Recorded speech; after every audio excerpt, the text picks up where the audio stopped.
After wrapping up our Costa Rica chapter, this was the next step. Early morning, bags packed, and officially leaving for Panama. San Jose Airport was busy, slow, and honestly a bit chaotic. If you're flying out of Costa Rica, give yourself extra time. The lines move, but not quickly. It was a short flight though, and not a bad setup for the next leg of the journey. Just like that, Costa Rica fades into the clouds. And Panama comes into view. Completely different landscape. Flatter, more urban, and a lot more developed than most people expect. Video 2, we're in Panama. Hey! Say hi to Panama land. First impressions. Panama City hits you fast. Skyscrapers, traffic density. This isn't the jungle version of Central America people imagine. Panama City is actually one of the most modern cities in Latin America, built largely around shipping, finance, and the Panama Canal. Architecture here is wild too. Towers are everywhere, and each one trying to outdo the last. This stretch heading out of the city gives you a good sense of scale. Panama isn't small, and once you leave the downtown core, things start opening up quickly. Little landmarks scattered throughout are reminders of the country's mix of history and modernization. This area near the fish market is one of the older parts of Panama City, still active and still busy. And then, something pretty cool. We were about to cross one of the most important shipping routes in the world. So we are going to be crossing the Panama Canal. This is the bridge.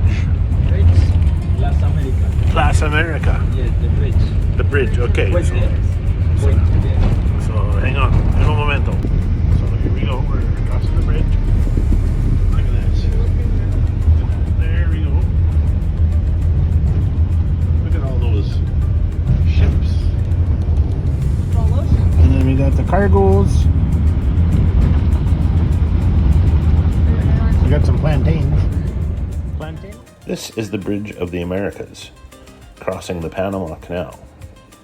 Cargo ships are lined up, containers are stacked high, and traffic moving across the continent above it all. It's one of those moments where travel stops feeling like sightseeing and starts feeling bigger.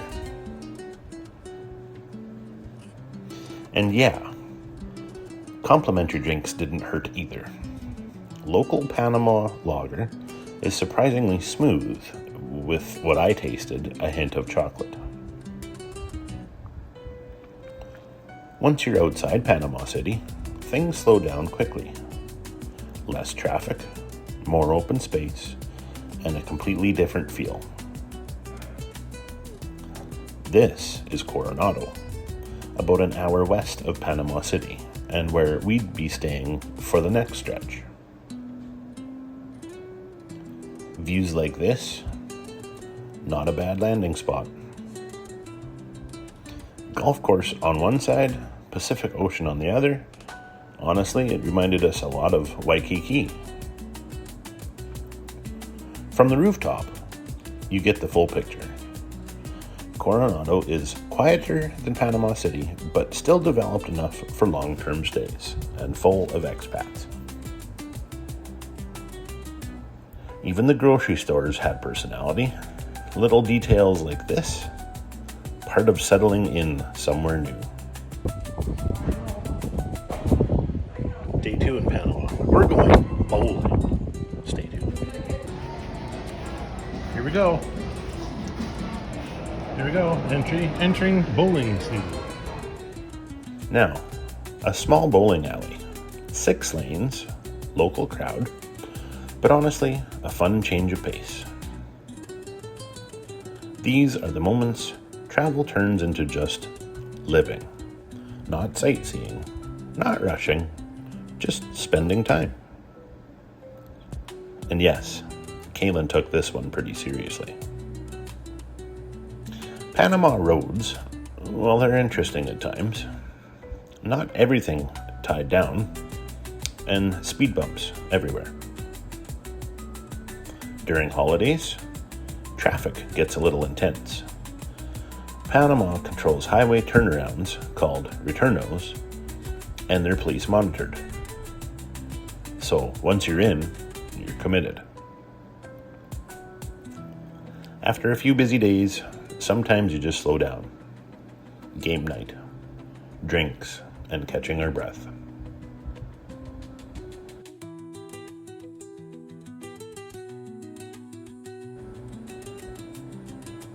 Next, we took a trip into the Coclé region, scouting land options.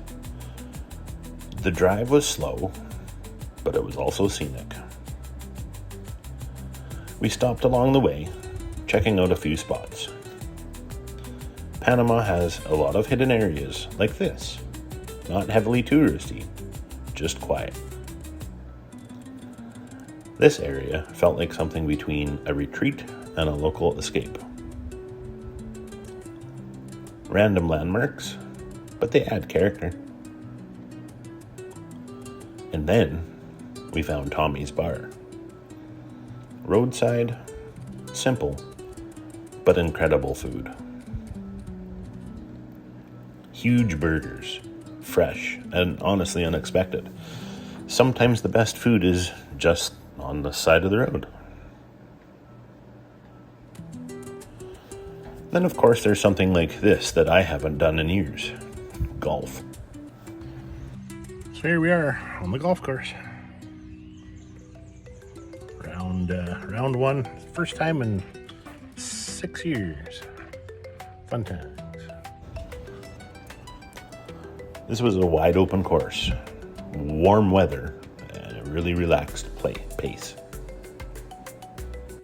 Okay, hole number 4, here we go. Not perfect swings by any means, but that wasn't the point. And wildlife just casually walking the course, only in Panama. Okay, 9 holes done, and I got a birdie on every hole. I got 2 hole-in-ones, and I got longest drive, 572 yards. But that's just showing you have fun in Panama golfing. And occasionally, things just get random. More exploring, more food, and honestly just enjoying the slower pace.